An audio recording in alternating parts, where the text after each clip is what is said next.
Hello and welcome, ladies and gentlemen, to another edition of Mid-Table Crisis with me, Mr. Tom Patrick. And me, the gentleman known as Simon Benjamin Cross. Otherwise known as Igor the Assistant. But, that's a story for another day there. That's a story for the late night version of Mid-Table Crisis, coming out soon. Oh god, that's going to be dark. Well, it is late at night. But yeah, we've got a few late night nasties to talk about this week, including a former Arsenal player with an interesting haircut, a man with a beard with a life of its own, and what could only be described as one of the strangest interviews, possibly of the last 10 years involving a footballer. And that's a hard top 10 to get into. Oh so, yeah. Oh, that's more competitive than the top 4 at the moment. Yeah, I know. I mean, even West Ham are challenging for it. But yeah, Simon, you were very keen to talk about one subject in particular, and would you like to tell our lovely listeners what that was? Yeah, well, I thought we'd start, before this descends to complete anarchy, with a look at Arsenal's fortunes, and especially the rumours circulating around Arsene Wenger and whether or not it's time for him to bow out gracefully before his legacy is tarnished. Not my words. The words of a banner in the away end yesterday at the Hawthorns, and of one Mr. Piers Morgan a week or so ago on 606. So I wanted to embellish on that point and just bring it to the discussion table before, it all comes, talk about, it comes up before we go into our more anarchic subjects this week. Yeah, well, personally, just to kick it off, I'd say that it's not time for him to leave. I'd say he's still got a lot to give. And you've got to remember, he's still a very good manager with a great record in general. And he did win the FA Cup. So I don't think it's time for him to go just yet. What are your thoughts? To play devil's advocate on your point there, he did win the FA Cup, yes, but that's his first trophy in how long? And about a decade, something like that. I think it was 7 seasons. But he's got an accolade last season, and he's done all right. But shouldn't they be looking? Well, there are many people saying shouldn't they be looking for more than that? Isn't just winning just a trophy every now and again? Is that who Arsenal really want to be? I don't think the fans do, especially for the price they pay, which is something we've harped on about at great length. Mainly because it's pretty much our monthly salary and then some, the price for a season ticket. So, the way I see it, there is a case against Arsene Wenger, and it pains me to say it. There is definitely a case against him, and it's possibly stronger these days than it used to be. I still believe that he's got a place at Arsenal. I bet if he does leave, he'll just move upstairs to Director of Football anyway. I can't see him going elsewhere. But you've got to remember, he has been quite unlucky at various times. The players he tends to buy tend to do well. I mean, some of them are a little bit brittle, and some of them maybe have struggled with injuries. So that's a factor. What I've also got to say is as well, Arsenal usually challenge and tend to be up there without spending anywhere near the amounts that Chelsea and Manchester City do, and often Manchester United. So where would they be without him? Who's going to come in and replace him? Who's going to come in and replace him? Well, all right, calm down. Who's going to come in and replace him, Simon? Who? Well, many people are saying it's a strong case for Jurgen Klopp or Pep Guardiola, but they're the kind of manager that an Arsenal fan would want. I get that, I understand that. Yeah, but would they come? I don't think they would. I don't think either of them would. Well, yeah, I mean, Jurgen's loyal to the end to the Dortmund faithful because they're loyal to him, especially for the turbulent times they're going through. And Pep's found heaven with that team. That team's phenomenal. I mean, I wouldn't walk away from that for a season or two, to say the least. Unless I got bored, and Pep might. Like, he's done it, if he does it in Germany, he'll want to do it in England, I get the feeling. He's just going to do the tour. Well, yeah, like, if you've proven it in one place, and he has, definitively, and he's going to try and prove it again in this place, which he's already well on the way of, establishing a legendary team. Not a great team, a legendary team. Why not try for it again? It's somewhere else. I mean, the motivation's there, I think. Not now, but down the line. Maybe for his legacy. But I think the core question here is, what is success for Arsenal? What is success? To get all philosophical from an Arsenal point of view. Unlike a lot of other teams, they don't have to rely on oil money to break even. They've paid off that stadium without, breaking the bank or getting into trouble or, accruing massive amounts of debt, unlike some other teams.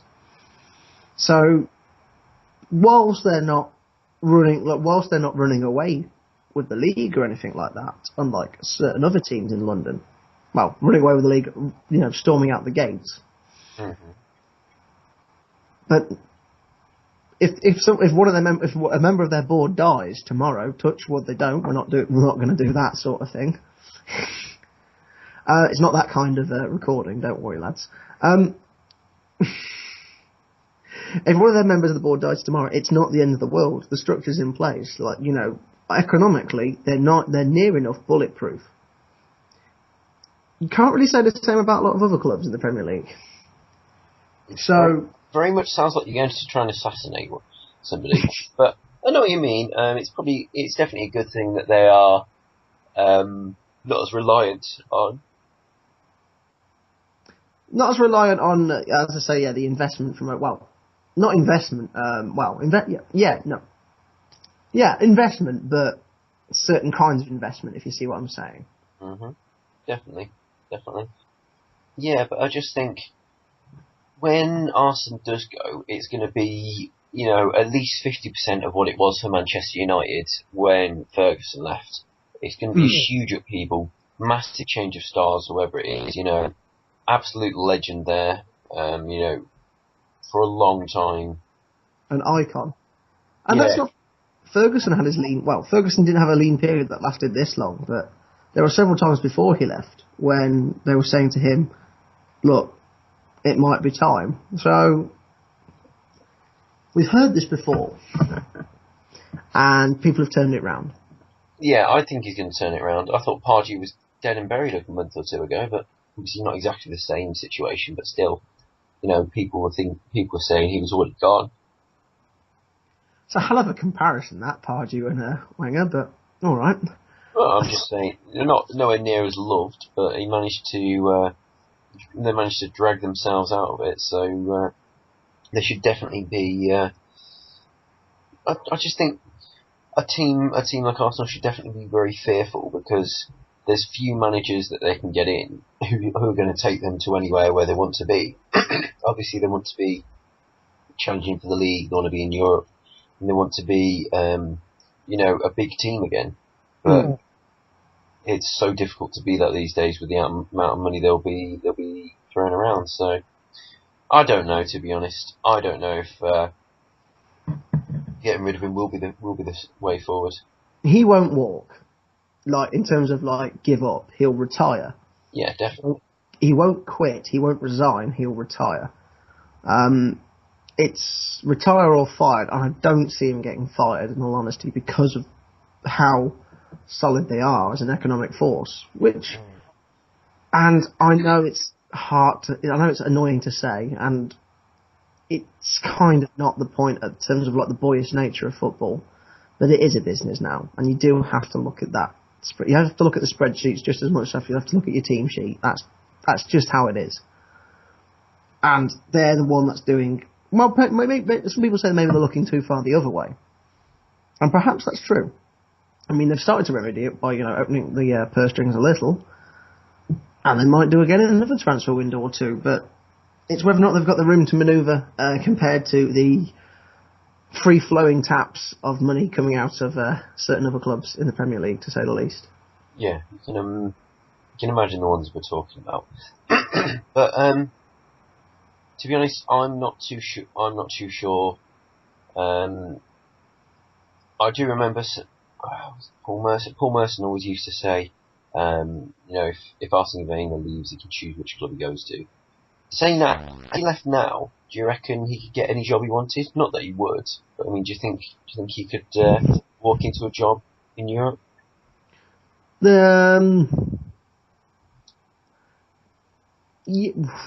Yes and no. Well, no. That's a true footballer's answer. Yeah. I think 85 to 90% of clubs, yes. But there's just a couple, maybe 95 to 99% of clubs. I think there's one or two clubs that just wouldn't have him because they've got who they want and need. They don't need anyone.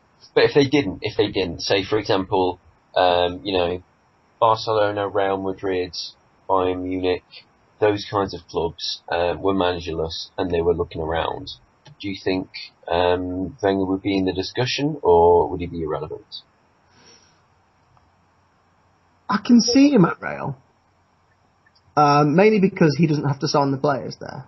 And let's face it, financially, there's not too much to worry about since the government tries to keep them in, since they do pretty well, no matter what happens pretty much out there in Spain. So I could see them doing I could see him at Real Madrid. At Barcelona possibly as well. I think he'd love the setup there. That's perfect for him. And he does have a penchant for Barcelona players.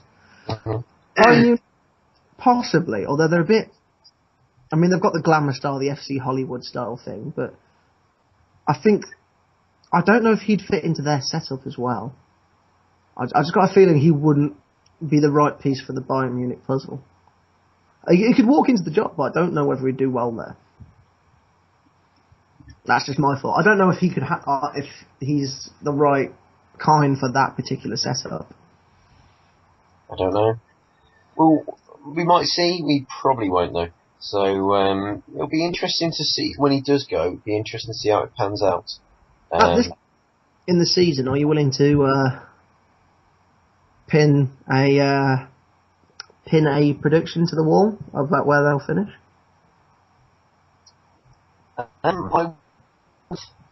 That's where I'm going to go. I think earlier on in the season I did predict them a little bit higher. But I would have to say, at the moment, Chelsea don't look like dropping anything. Man City will finish stronger than Arsenal. And somebody's going to be up there. It might be Southampton, it might be somebody else. I think somebody's going to... I don't think it's going to be United. I think United will finish 5th. I do think Arsenal will be in 4th. So, that's me. But what about yourself? I think they'll get 4th, at least. Maybe 3rd, at a push. I'm willing to say 3rd. I think Southampton might get 4th, potentially. It's tough to say because Southampton, we're going to find out about Southampton this month, whether or not they've got the staying power. I mean, on the day of recording, the 30th of November, they've just been beaten 3-0 at Man City, but that is at Man City. Or was it at home, actually? Well, here's where I look silly. That was at home, actually. They got beat at home 3-0. So, it's hard, but it's not impossible for them to do it. They might do it. But I get the feeling Arsenal will be in the top 4, and I'm going to say 3rd. I still think they'll claw their way back up somehow. That's fair enough. I hope they do, to be honest. The only team I'd rather see in 3rd than them that could conceivably get there, I'd say would be Southampton. So, fair enough. Yeah, but moving on from Arsenal the team to a former Arsenal player who's been making headlines, and not for his terrible hair this time, but for his antics on a plane. I was about to say his terrible actions. Yeah, it was just more odd than anything. Everyone remembers Gervinho, the winger / striker, I'd say. Light bulb. Yeah. What is going on with his head and his hair, and just the combination of the two is bizarre. Really, really bizarre. His hair looks a bit like when someone tries to grow cress on a wet paper towel for a school project, but they don't quite do it right, and it just... You tried your best, but it hasn't happened. Yeah, I think that's definitely the best way to describe it. I don't know if I could do any better. It's just a bit silly. But yeah, I mean, he's been in the news for a fairly bizarre incident involving, basically, he tried to smuggle a woman onto a plane. Yeah. He's now of Roma, and he's been trying to bribe officials and airport staff, hasn't he, Simon? Yeah, I mean, we picked this one up on the Newswire a couple of days ago, and he's on his way back from he was on his way back from international duty. And he plays the Ivory Coast, we should say, yeah. I'm hoping that our mid-table crisis fans are well educated enough to have drawn that comparison. However, for those of you new to football as a concept, I don't know why you've chosen here as your starting point, but he does play for the Ivory Coast, and I think it was 4 officials at least with West African francs to get this woman, who we still don't know who this woman is. I must point out, or what relation she, if any, she is to Gervinho. It's only when the pilot got wind of this and just basically turned around and went, "Who is that? Get her off my plane," that anything was done about it. And it's just, why do it? I mean, he clearly thought he was going to get away with it, otherwise he wouldn't have been bribing people. Allegedly, at this point, we must stress, allegedly. For legal reasons. Yeah. I would say that off record, Simon was saying that he'd heard this for a fact, and it's not allegedly at all. But obviously, we can't say that live on air, so he won't. Oh, no, that'd be wrong to say that live on air. Of course. Yeah, that'd be slanderous. But I think it's libel since it's recorded. Yeah, that's all right. I'm sure. Well, it's good that I didn't say that live on air then. So it is very good. Yeah, it is very good that you only allegedly said that, definitely, and then wrote it down and emailed it to me. But yeah, I mean, I thought when I first heard it, I thought he was just trying to join the Mile High Club. But I mean, what do you think? Do you think it might have been his sister, and he was trying to get her out of the country, or what? Well, I mean, it's relatively calm there compared to what it was a year or two back. There was trouble a couple of years ago in the Ivory Coast, a little bit of political unrest. So I don't think it was a mission of mercy so much as it was him just trying to get this woman. Could be a relative, but if you are a relative of Gervinho, surely Gervinho could just pay for your passport. Why would you need him to smuggle you out? Which is what makes me think he just wanted to give her a bit of a shafting in the airplane toilets. So, I don't know. Fancy coming back to me private jet, love. Actually, no, I could see how that would work for some women, especially those that try and associate with footballers. Yeah, much like yourself. So I mean, that definitely would. He's not a looker, so it's definitely the jet that swung it. Yeah, it wasn't going to be his face. So maybe his lovely method of transport. Perhaps, or his proficient work on the wing. It's probably not that. Yeah, I mean, he's not been doing too well for Roma, I don't think. So. Well, yeah, I mean, he's gone off the boil a little bit. I mean, give him a couple of years, he might feature in one of our very different sections on the podcast. One of your favourite sections. Oh, everyone's favourite section, no doubt. But it's just, why do footballers do these things? It's not at the same level as, like gang-banging aged prostitutes or, beating people up.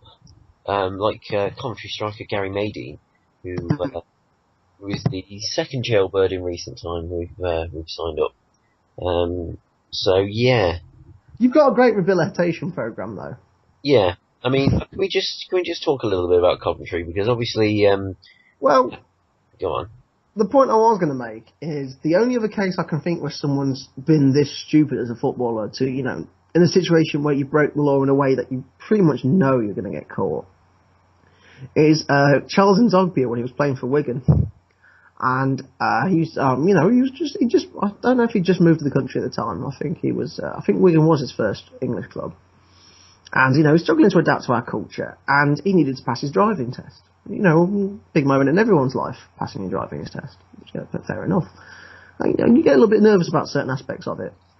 He came across the genius idea of paying some bloke that looked a bit like him to go and take his theory test for him.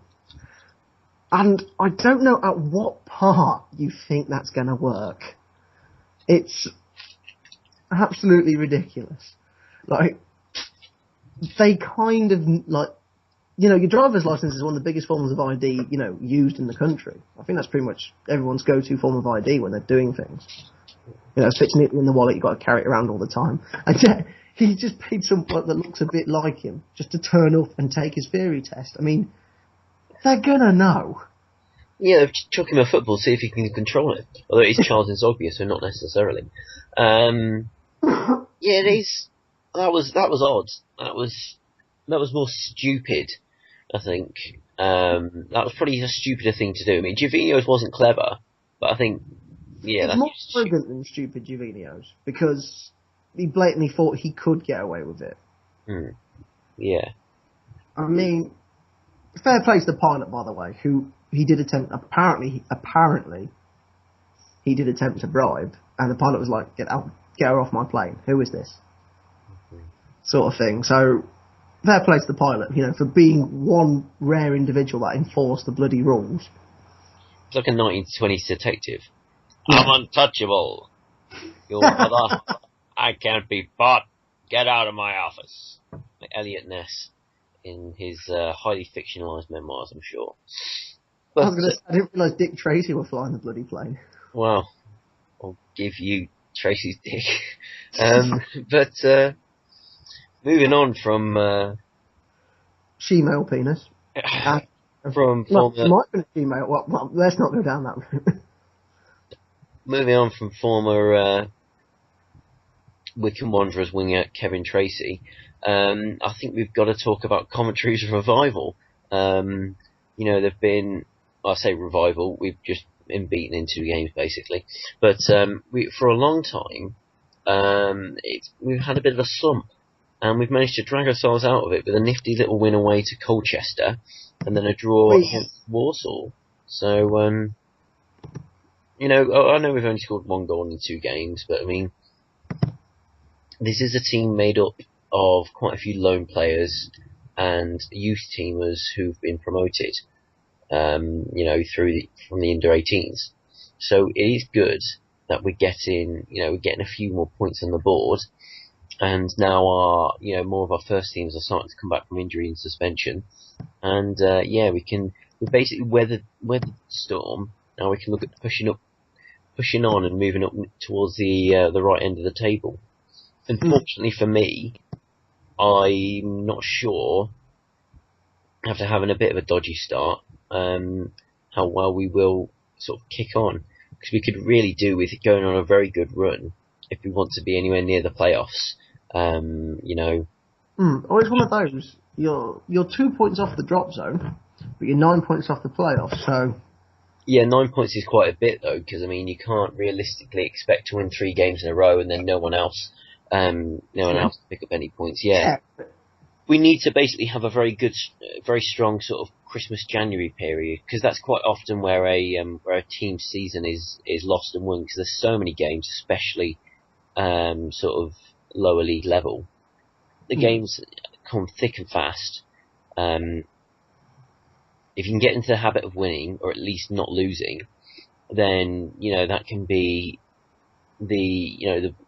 your season over, or a really good platform to build on, depending on how well it goes for you. Yeah. So we do need to sort it out. Like cocaine and glue sniffing, losing is a habit, as is winning. So if you're in it, if you're really deep in it, it's hard to break. Yeah, Simon, I think your addictions are becoming too much of a feature of this podcast. I think we really need to talk about that afterwards. Is anyone else really itchy? Yeah, Simon, those other people aren't really there as well.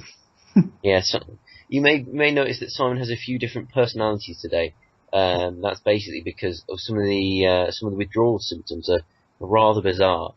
He's been at the Pritt stick again, but he's still the Simon we all know and love, just buried beneath layers and layers of toxicological, various different, we'll cut that out.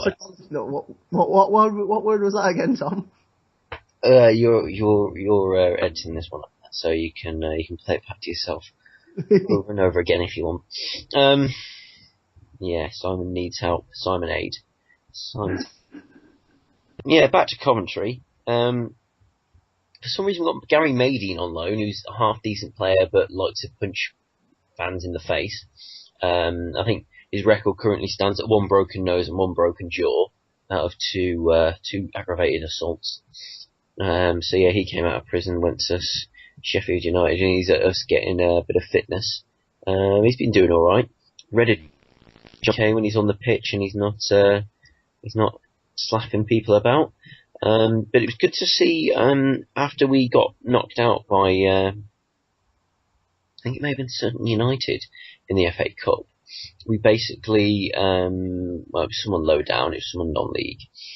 We were Stephen Presley came out and said, look, there's a lot of players here who shouldn't be here. A lot of players who have not got the hunger and not got the desire. I think what he basically said as well was that his transfer policy was wrong. What he'd been doing over the summer, he'd been trying to get in championship players who were able to move down a level, but still wanted to play. What he'd decided that he'd actually got were a lot of players that were just happy to pick up the paycheck and didn't have that hunger anymore. So he's saying what he's going to do in the future is look for League Two and non-league gems who do have that hunger to be players, who do want to play for the shirt rather than just picking up a pay packet. So that's good to hear. And it's good to hear his impassioned speech. And it looks like that's starting to rub off on the players. I mean, what do you think you're going to end up doing this season? Where do you think you'll be? I think we'll probably go on a good run, get in and around the playoffs, and then have a bit of a rubbish run again. Up and down a bit, either doing quite well and then drop off at the end, or mess it up a bit and then late charge to the playoffs and just missed out. So I think we'll end up something like 10th, either way. It's just the way Coventry seem to be. It's like you're perennially used to disappointment. Well, supporting Coventry, that is the kind of thing you're going to get into. I mean, in my lifetime, I've not seen 1 promotion, but I've seen 2 relegations. I don't think we've actually even been in the playoffs once, even the first round, even in our championship days where we're there for ages, the operational Premiership, all this jazz. So I think I'm allowed to be a little bit pessimistic, to be honest, especially seeing the state of how things have turned out. Some fans may know that Wasps, for some reason now, London Wasps own 100% of our stadium, and they're going to dig it up next summer. So a rugby team are now deciding what's going to happen to our pitch. So bizarre things are going on at Eton, but for the moment anyway, we're steadying the ship a little bit. Well, at least you're there again, and even though you are beginning, you do sound sometimes when you talk about Coventry like a wife that's just seen the husband leave the driveway to go off to his mistresses again. I like to be cautiously optimistic. I think you'll do all right this season, and I think you're getting there. You've got some young talent. Admittedly, some of it's being plucked by Derby. I mean, they got hold of Cyrus Christie. Yep, who earned his first cap the other day, I think, and hanging in for Bournemouth. So fair play to him. Good lad. He's a great player. Doing really well. So you've always had something about you, and I think you'll be all right in the end. It might just take a little while before you get back to where you need to be. As I keep telling myself as a Bolton fan, quite often. So we're both a little bit down on our luck at the moment, just at varying levels. Yeah, I think that's fair enough. That's fair to say. I mean, obviously you've opened up your heart a little bit in terms of what's really going on, and next time round I'm going to open up mine, so that'll be fun for ourselves. But from an emotional outburst of a slightly stoic but maybe a little bit dour nature. A man whose frequent emotional outbursts go through a whole kaleidoscope of rage to anger and then back to apoplectic rage again. Roy Keane, who has recently left one of his jobs, decided, two part-time jobs. Well, I'm joking. Preferring to go the national route rather than domestic route, and he's walked away from Aston Villa. So, what do you think happened there? I mean, he's not really come out and said why. But he had that incident with the police in Ireland a couple of weeks ago that was dealt with quite quietly by the FAI. So, thoughts? Do you reckon he's just has there been a clash with Lambert? I mean, we are purely speculating here. It'd be rude of me to speculate, but I don't care. So yeah, I would say probably. He is quite a prickly character. It might be something with Lambert, because I'm sure he doesn't mince his words. He might well have said to Lambert, Aston Villa aren't doing that well, you make mistakes here and there, and maybe he didn't like it. Maybe he just did not like it. Or, it could also be that maybe Lambert thought that he was spending too much time on his other job, or overshadowing him maybe, because Lambert's, although he had a very good career, Lambert, he arguably didn't have Roy Keane's level of success. Yeah, I think they're both from the Champions League, but Roy Keane is going to be remembered for a lot longer, I'd say, for various different reasons. Not all of them good. Definitely not all of them good, but I think maybe that's got something to do with it. I've got no, I'm sure there's a few different reasons, but they're just a few that I think of. What about yourself? I think he does. You're right. He does clash with people, and if things don't go his way, he doesn't suffer fools gladly to the point where he's willing to walk away from something. So personally, I can't see. I don't think it is a clash because I think he would have spoken about it. I think it's just something. I think he's just realised he can't focus his attentions on both, which is fair.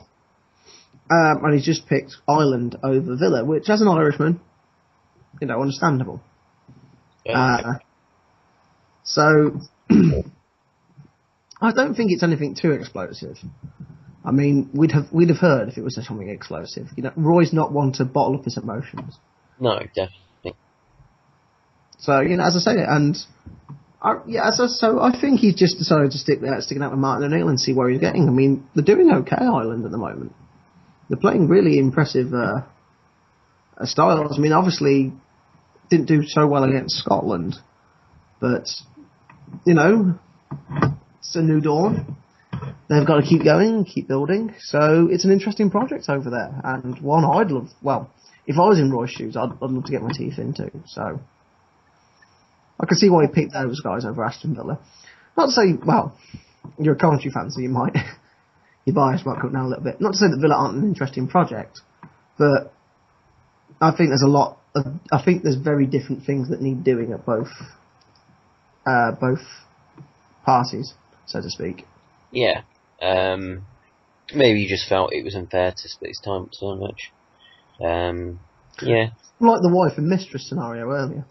Yeah, you seem very, very intent on speaking about that. I think maybe you should tell Susan that, that Claire exists and that, you've been spreading your love out too thinly. But I think she knows that deep down. Man was not designed to love just one woman. Yeah, that's why your penis splits in the middle. But not at the same time, good lord. Another man whose penis splits in the middle, you've got to talk about the first... Oh no, it doesn't. But his life is so calamitous that it might just one day. Yeah, when he finally retires from football again and turns into a knife thrower. David James, he's had a spike in internet hits this week, hasn't he? Yeah, I mean, I think we did mention that he's player manager of the Kerala Blasters in the Indian Hero League. And if you haven't seen the video yet, find it out. Have a look. We might even put it on our Facebook page. We'll put a link up. Yeah. It's basically he's in goal. As you can imagine, he hasn't started playing himself up front like Stuart Pearce did that time. Which was one of the strangest things I've ever seen. But let's get back to the point in hand. First of all, it's a terrible penalty. It's a pretty not well hit. Not particularly well placed. I don't think it was a penalty. I thought it was. It looks like. No, he's running in from the right side. Well, either way, it's not a very well hit shot. That we can agree on. Yeah, and the keeper does quite well. I mean, as a keeper, he gets something on it, but instead of holding on to it or pushing it far enough away, he just sort of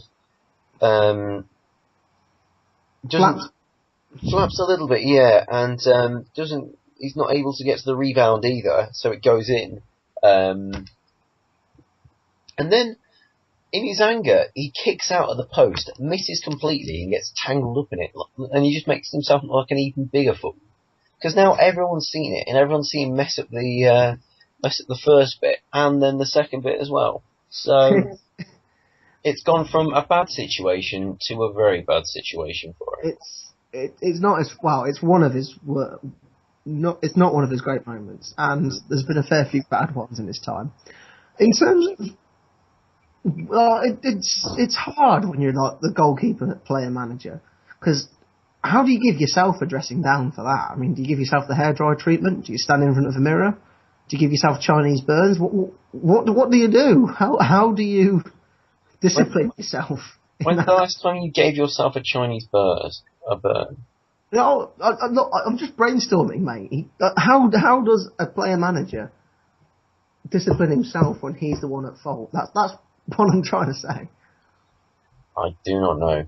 I don't know what he's into. He might like the Chinese burn thing. I don't know why I keep saying Chinese burns, but I think it's very bad. Is it possibly because your rap group has got a new album out, which for some reason you've managed to call Chinese Burns? It's 3.5 minutes long. I've listened to it. It's not that good, but it's available to purchase through Simon's website. Okay? Is that big enough plug for you there? Top man. Good. Oh, also, I've got a behind the scenes 2-disc edition coming out next year. So what inordinate amount of money is that being sold for then, Simon? Eh? We're only accepting yen due to a licensing dispute. So we have to route it through a Kyoto website.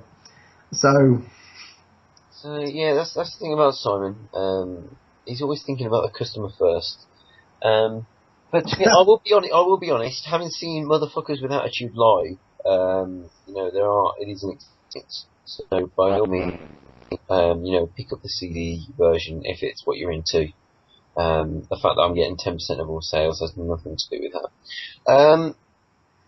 But yeah, David James. David James still making the news, even though he's 44, he's bankrupt, and he basically a few times. I think he's retired at least twice.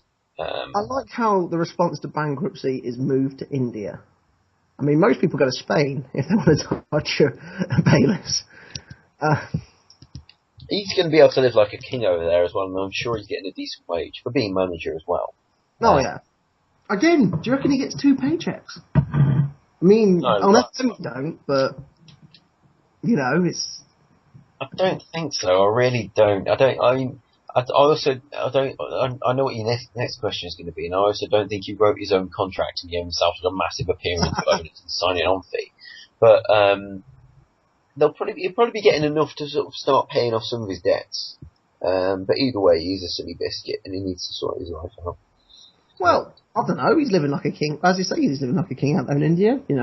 Yeah, but he's 44. He's not going to be doing that for the next 5 years, is he? He needs to... Oh, wow. Normally I'd say no. However, with David James, you can never tell. I could see him in the Kazakh second division at the age of 52. Just in a wheelchair or on crutches because he's been diving around for the last 35 years and he can't do it anymore. He's just a sad marquee 5.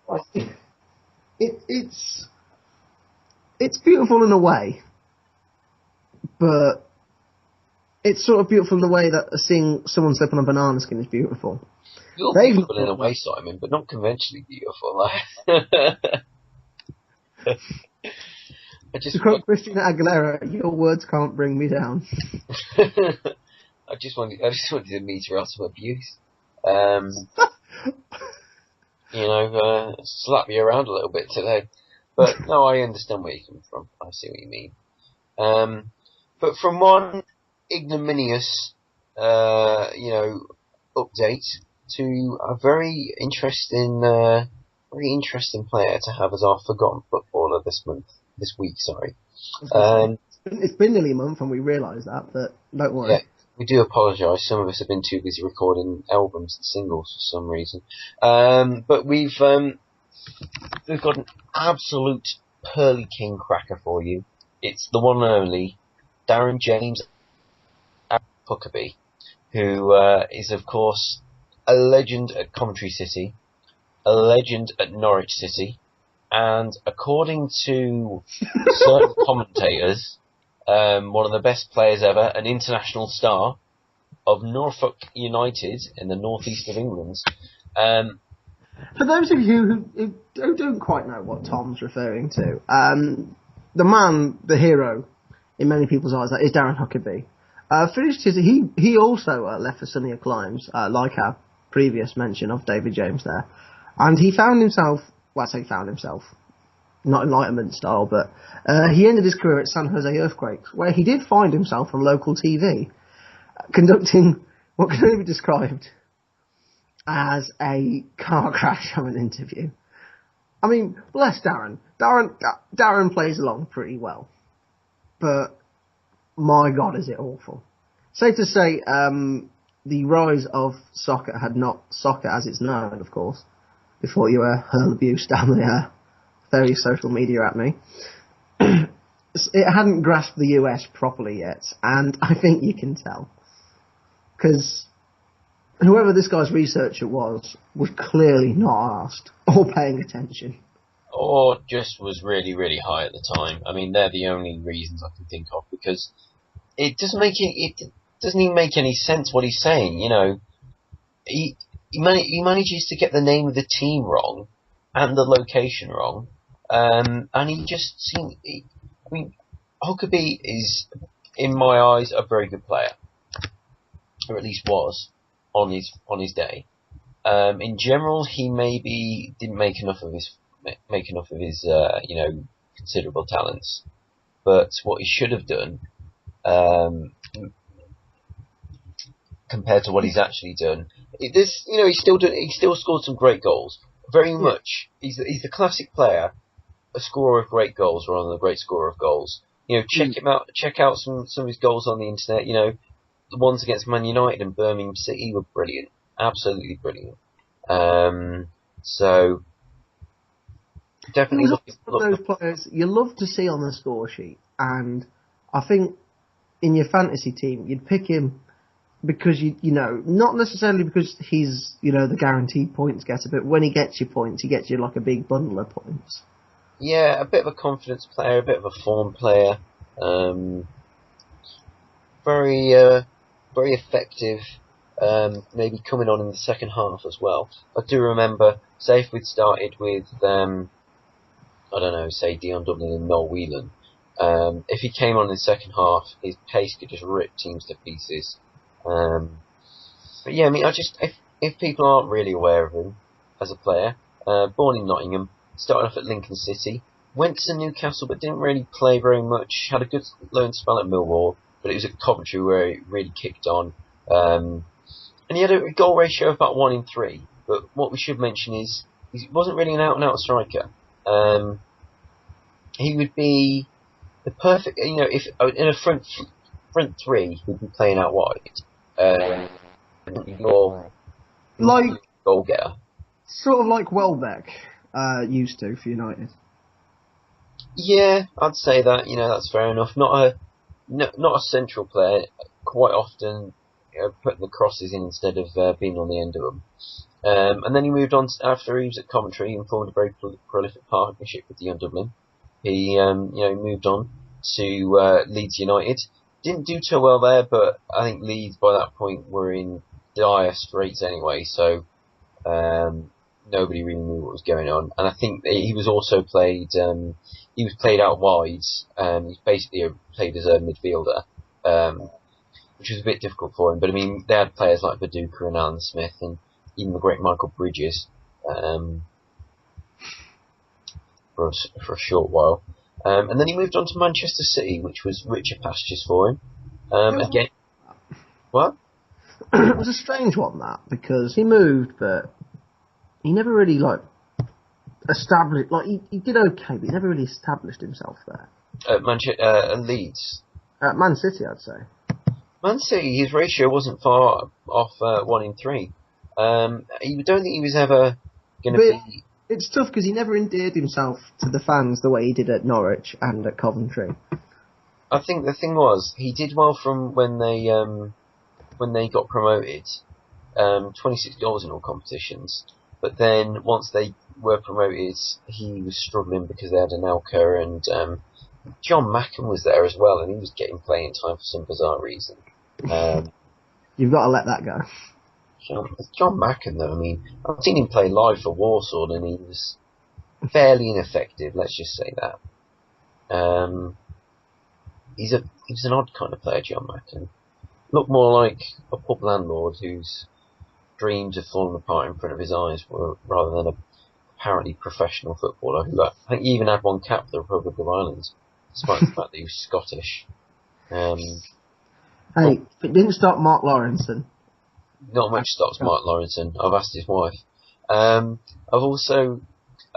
He finished his career, I'd probably say, a bit of an Indian summer for him. He ended up at Norwich City, played there for quite a few years. Was it 4 or 5? 5 seasons in all. He ended his English career there, and then had a nice little jolly over to San Jose in America, which is where he was given the interview when he went over there. So the only bad spells really, I'd say, were at Newcastle and Leeds. All the other clubs, he was scoring goals and he was, he was well liked. A very likeable player, an exciting player you'd want to have in your team. Because, as you say, he was a scorer of great goals. Scored some wonderful goals, especially, as I say, against Manchester United and Birmingham. And very funny guy as well, intelligent. And definitely watch the interviews with him, the first one and the second one. The first one is hilarious for his face and his reactions. The second one is better because he just basically comes out and says, "Look, mate, you don't know what you're talking about." Exactly. You'd be like, "What is happening here?" Sort of. He must have thought someone was having a joke at his expense. It's very sad because he did retire quite young, but he did have quite a few problems with his hip in the end. I think it was a hip injury that he had to undergo surgery a few times, but in the end, I think that was the real reason behind his retirement. Because he was only 33, 34, 33, I think. He could have played on for a bit longer. If there's one thing we've learned from the previous person we've talked about, is he could have played on for a little bit longer. Well, it's different being a nippy winger to being a goalkeeper. But true. I do remember watching, because at the time I was still a big fan, so I did try and catch some San Jose Earthquake games, and he wasn't necessarily quick anymore, but he just had that little turn of pace. He just had the acceleration, maybe. And he got a fair few assists as well. So 9 goals in 28 games. You can't argue with that, considering he wasn't. I think he actually won an award for something like midfielder of the month or something. So he was considered a midfielder for them, and he did do quite well in that role. So fair play to him.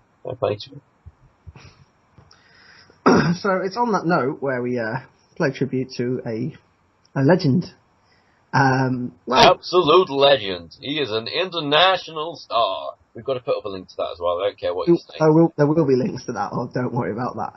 It's not, but not to cheapen the words, especially the way they did. But a legend of the English game in terms of a folk hero for two clubs. Very rare you can do it for two clubs. Most people are only folk heroes for one. In the country. I mean, like, your Beckham, only folk hero really at Manchester United before became an international superstar. Roy Keane, people like that. So he's done it. He's likable, and he was a great player. And we'd like to take this opportunity to pay tribute to Darren Huckabee for all the wonder that he brought to us. And I'm sure you, as a Coventry fan, would agree. True icon in your eyes. Yeah, an icon, definitely an intelligent man, and just a nice bloke. From what I've seen, from what I've heard, very nice bloke. So, hats off to you. Take your hat off, Simon. Hats off to you, Darren Aronoff. And I'm afraid I think that's all from us this week as well. Unless Simon's got another plug for you. Well, you can always get Chinese burns. Yeah, the name actually comes from an incident in 1997 where Simon was ejected from a public toilet in Asda for giving himself a Chinese burn on his trouser snake. And make sure you take that one to your grave. And on that horrific note, this has been Mid-Table Crisis. I have been and will always continue to be Simon Cross. I will continue to be Thomas J. Patrick. Until next time, listeners. Have a great one. Bye-bye. Bye-bye.